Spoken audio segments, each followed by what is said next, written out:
त्यामुळे बाप्पांना म्हणजे या विद्येचं आणि कलेच्या अधिपतीला आपल्या घरात स्थापित करण्यासाठी प्रत्येकाची लगबग जी सुरू झालेली आहे आणि ती संध्याकाळपर्यंत सुरू राहणार आहे। त्यामुळे गणेशोत्सवाच्या पहिल्या दिवशी जर आपण बघितलं तर आज सगळीकडे माहोल जो आहे तो टिपेला पोहोचेल आणि 10व्या दिवशी तो अगदीच वेगळ्या पद्धतीने वेगळ्या ऊर्जेपर्यंत जाऊन पोहोचलेला असतो। गणपती बाप्पा मोरया म्हणत नागपूरमध्ये देखील आपल्या लाडक्या नागपूरच्या राजाची प्राणप्रतिष्ठा सोहळा जी आहे ती सोहळा जो आहे तो पार पडतो आणि त्यात सगळे व्यस्त आहेत।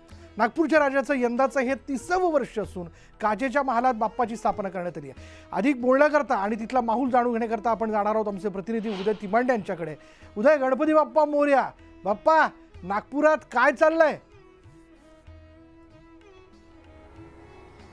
विशाल, गणपती बाप्पा मोरया आणि नागपूरकरांनी जी आहेत ती पूर्ण वर्षभर जी आहेत ती या नागपूरच्या राजाची प्रतीक्षा केली होती आणि आता तो क्षण आलेला आहे ज्या क्षणी हे बाप्पा आपल्या सिंहासनावर जे आहे ते विराजमान झालेलं आहे। खरं तर नागपूर नाही तर विदर्भातलं आराध्य दैवत म्हणून जे आहे ते या नागपूरच्या राजाकडे पाहिलं जातं। त्यामुळे भक्तजन जे आहे वर्षभर या बाप्पांची प्रतीक्षा करत असतात आणि आता या बाप्पांच्या विधिवत प्राणप्रतिष्ठेला जी आहे ती सुरुवात झालेली आहे। यंदा काच महल जो आहे तो तयार करण्यात आलेला आहे आणि त्या काच महलामध्ये जी आहे ती बाप्पांच्या मूर्तीची स्थापना करण्यात आलेली आहे। या नागपूरच्या राजा मंडळाचं यंदा 30वं वर्ष आहे आणि परंपरेनुसार दरवर्षी ही मूर्ती जी आहे ती 1 इंचानं वाढवली जातं आणि या मूर्तीला दरवर्षी एक सोन्याचा नवा दागिना जो आहे तो तयार केला जातो।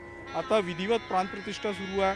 आपण पाहतोय की ब्राह्मणांच्या वेद मंत्राच्या उच्चारात जी आहे ती ही सगळी प्राणप्रतिष्ठा होत आहे। शहाणाई असेल आणि अत्यंत धार्मिक वातावरणामध्ये बाप्पांची प्राणप्रतिष्ठा केली जाते। सुमारे पुढचा 1 तास जी आहे ती ही सगळी पूजा अर्चना चालेल आणि त्यानंतर बाप्पांचं दर्शन जे आहे ते भक्तांसाठी खुलं केलं जाणार आहे आणि पुढचे 10 दिवस बाप्पा जे आहेत ते आपल्या भक्तांना जे आहे ते दर्शन घेणार आहेत, त्यांच्या अडीअडचणी जे आहेत ते जाणून घेणार आहेत। त्यामुळे हा सोहळा आणि हे बाप्पांचं मंडळ जे आहे ते भक्तांसाठी अतिशय महत्त्वाचं असतं आणि नागपूरकर मोठ्या आतुरतेने ज्याची प्रतीक्षा पाहत होते तो क्षण आता आलेला। नागपूरचे राजा आपल्या सिंहासनावर विराजमान झालेले आणि ही विधिवत पूजा अर्चना झाल्यानंतर जे आहे ते भक्तांसाठी बाप्पांचं हे मंडळ खुलं करण्यात येणार आहे।